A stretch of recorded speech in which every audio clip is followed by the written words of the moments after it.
Bonjour Aurélie Etienne. Quel démon, devrais-je plutôt dire, quel ange gardien, vous a-t-il poussé à épouser la carrière artistique plutôt que par exemple celle de banquier? Un rêve d'enfant d'abord. Donc c'est vrai que j'ai toujours voulu, en tout cas avoir un atelier et travailler dans le secteur artistique. Maintenant, enfant, je ne savais pas très bien par quel médium utiliser et comment procéder. Donc c'est vrai que j'ai entamé par le dessin en fait. Donc j'ai plus de 10 ans de travail de peinture et de dessin.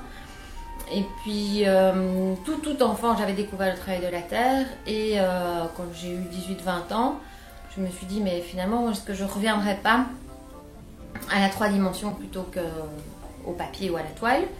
Et c'est là que je suis revenue à l'argile et que ça a été le coup de foudre. Et là, je me suis dit, c'est vraiment ça que je veux faire. Donc, je savais d'abord que j'allais un jour avoir un atelier, mais je ne savais pas de quoi, on va dire, si je dois résumer. Et puis, quand j'ai redécouvert l'argile un peu plus tard, j'ai su que ce serait ça.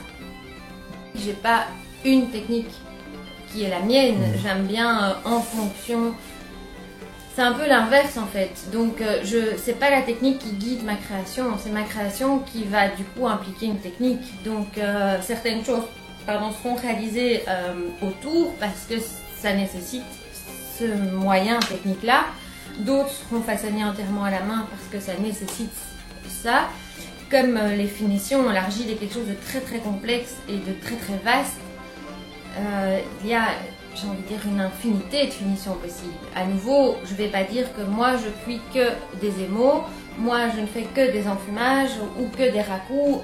Ça va être un peu qu'est-ce qui va s'approprier le mieux au travail que je réalise, et là je vais choisir la technique. Voilà, en fonction de l'objectif final.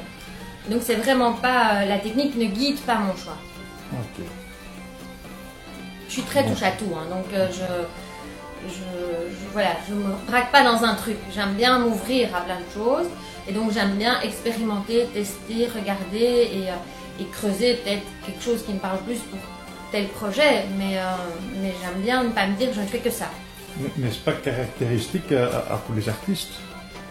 Cette recherche permanente? Oui, la recherche permanente, oui, mais si on prend le cas de la céramique, c'est pas une généralité à nouveau, mais c'est vrai que certains artistes se disent moi je cuis de telle manière, je n'utilise que ce procédé de cuisson qui va donc impliquer tel champ de résultats possible et je me spécialise là-dedans et c'est une très très bonne chose et c'est une très bonne recherche, mais c'est pas moi.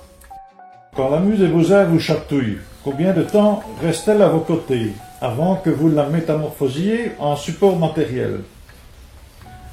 Ose-t-elle venir parfois vous taquiner la nuit en vous réveillant? Mais ça, je crois que c'est un peu, ça dépend un peu de l'état d'esprit du moment. Donc, il faut quand même être honnête. Je suis pas tout le temps dans un état de recherche, de création. Parce qu'il y a la vie aussi, parce qu'il y a le rythme, parce que je donne des cours tous les jours en fait. Donc, je suis aussi tout le temps un peu tiraillée par qu'est-ce que je peux proposer aux élèves de dynamique, de différent, qui va les faire évoluer ou j'ai voulu présenter tel exercice, je me rends compte que ça n'a pas du tout été reçu comme j'espérais, donc comment je peux le présenter différemment, etc. Donc ça me prend déjà beaucoup d'énergie. Maintenant, c'est de la création aussi, hein. Parvenir à donner l'envie à d'autres, c'est des fois au quotidien une création, mais voilà, mais c'est pas une création personnelle. Parce que moi, je réalise avec mes mains. Maintenant, après, quand je me mets un peu en état de me dire, ben là, maintenant, il faut vraiment que je bosse pour moi, il faut que je fasse des projets. Là c'est non-stop en fait. Ça peut être pendant que je donne cours, à un moment donné je vois des mains d'un élève qui se mettent d'une telle manière et ça me donne l'idée que ça peut être en regardant un film à la télé, en discutant avec un ami, en promenant le chien, mais je crois que c'est ça, c'est être réveillé à tout. C'est se dire je suis ouverte à qu'est-ce qui vient faire écho. Donc je choisis d'abord un espèce de cadre de travail, donc on va dire j'ai envie de travailler tel thème ou d'approfondir telle chose, mais après oui en promenade je peux m'arrêter sur un détail que je crois sur la route et je me dis waouh, ça la couleur, la forme, la matière, je sais pas et donc oui ça n'arrête pas. Maintenant est-ce que ça me réveille la nuit? Oui, il y a des fois j'ai des idées la nuit, oui, j'ai des fois des idées en conduisant, enfin les idées elles viennent non-stop. mais je crois que c'est aussi une tournure d'esprit. Je crois qu'on a tous plein d'idées en nous, mais qu'on est tellement fermé à les écouter qu'on les entend pas. Donc c'est un peu ouvrir le robinet et se dire, allez, venez, venez. Et c'est vrai que ça rame un peu au début, et puis au plus on rentre dans un projet, au plus les idées affluent. C'est à force de travailler qu'en fait on sent que ça se nourrit. On se laisse pas un beau matin en disant, tiens, en fait, je vais faire ça. Je sens que ça, c'est le truc. Enfin, peut-être que certains ont ça, mais je crois pas. Je crois que c'est quand même aussi le fruit d'un travail. Quel est l'artiste dans votre spécialité que vous admirez le plus? C'est une question piège parce que j'en ai pas, je crois.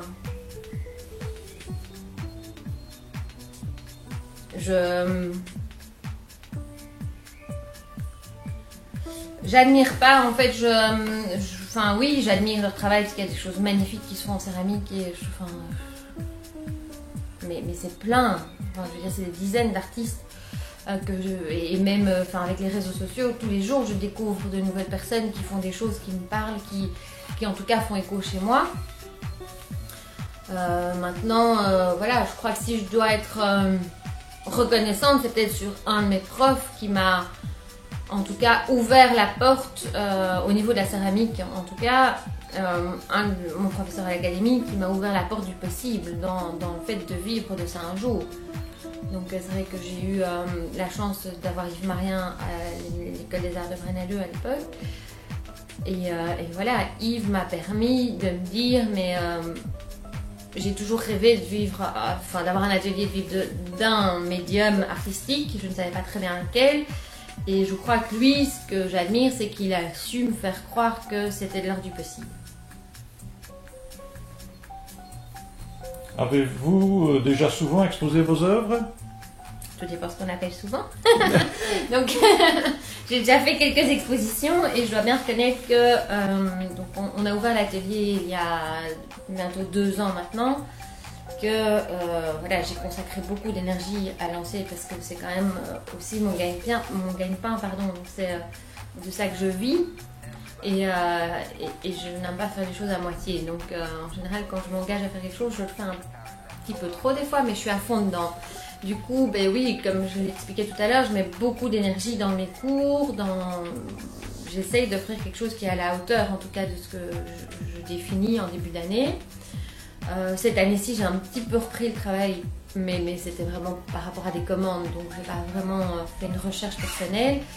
Et c'est vraiment le projet de l'année à venir. Donc l'année qui vient, je me suis vraiment réservé des plages de travail et j'aimerais exposer, en tout cas, si je suis très optimiste, fin 2014, j'espère être très optimiste.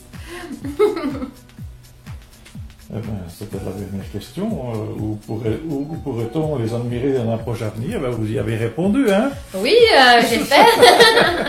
Toujours la grande question, c'est est-ce que je réserve une galerie pour me mettre la pression ou est-ce que j'attends de produire pour réserver après? Donc voilà, mais en tout cas, oui, je suis à nouveau, comme on expliquait tout à l'heure, dans une démarche de recherche, de questionnement, de croquis, d'essais, et dans un but de construire quelque chose, un ensemble valable pour être exposé. Merci. Donc nous vous remercions pour votre excellent accueil et nous vous remercions aussi pour votre travail qui se révèle un vrai régal pour les yeux. Bien, merci. Merci.